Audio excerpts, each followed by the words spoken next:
Assalamualaikum warahmatullahi wabarakatuh. Saya Rici Murina dengan NIM 2230404161 akan menjelaskan tentang konsep dasar manajemen sumber daya insani.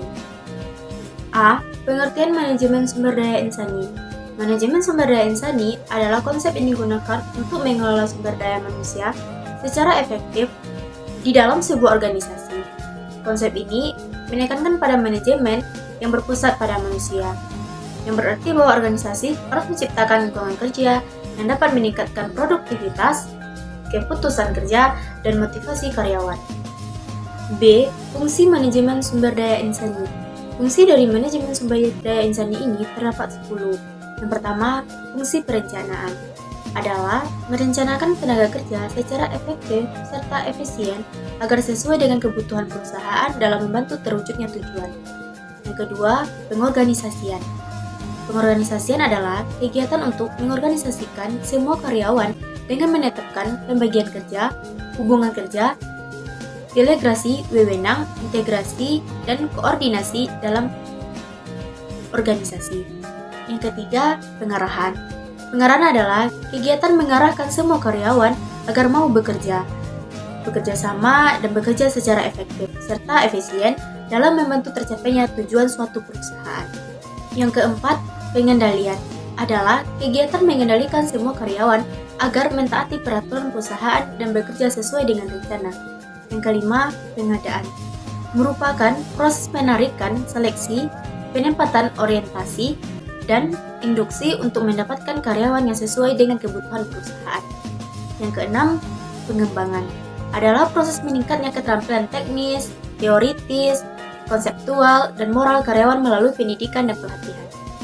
Yang ketujuh, kompensasi adalah pemberian balas jasa langsung atau tidak langsung, uang atau barang kepada karyawan sebagai imbalan jasa yang telah diberikan kepada perusahaan selama ini. 8. Pengintegrasian adalah kegiatan untuk mempersatukan kepentingan perusahaan dan kebutuhan karyawan agar terciptanya kerjasama yang serasi dan saling menguntungkan.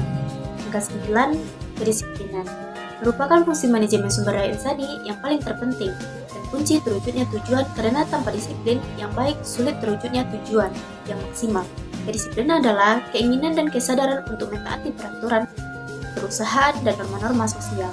Yang ke-10, pemberhentian adalah putusnya hubungan kerjasama seseorang dari suatu perusahaan.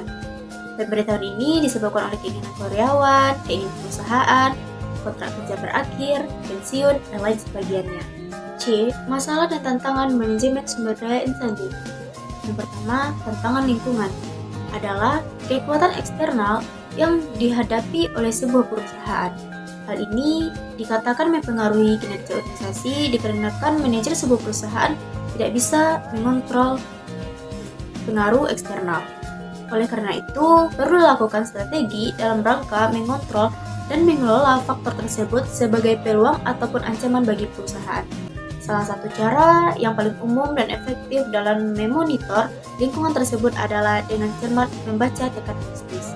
2. Tantangan organisasi adalah tantangan internal yang terkonsentrasi dalam internal perusahaan. Seorang manajer yang efektif dan profesional, proaktif dan tidak relatif menyelesaikan personal internal organisasi terlebih dahulu sebelum masalah tersebut menjadi personal yang besar bagi perusahaan. Hal ini biasanya dilakukan oleh manajer yang sangat paham terhadap masalah sumber daya manusia dan tantangan organisasi. Yang ketiga, tantangan individu adalah personal sumber daya manusia yang tingkat individunya mengarah pada keputusan yang berhubungan dengan karyawan secara spesifik. Tantangan individu ini biasanya mempresentasikan apa yang sedang terjadi pada organisasi yang besar, seperti pengaruh teknologi terhadap produksi karyawan. Sekian dari saya penjelasan tentang konsep dasar manajemen sumber daya insani. Terlebih dan terkurangnya saya mohon maaf. Jadi saya mulai dari salam, kini saya tutupi. Wabillahi taufiq wal hidayah. Wassalamualaikum warahmatullahi wabarakatuh.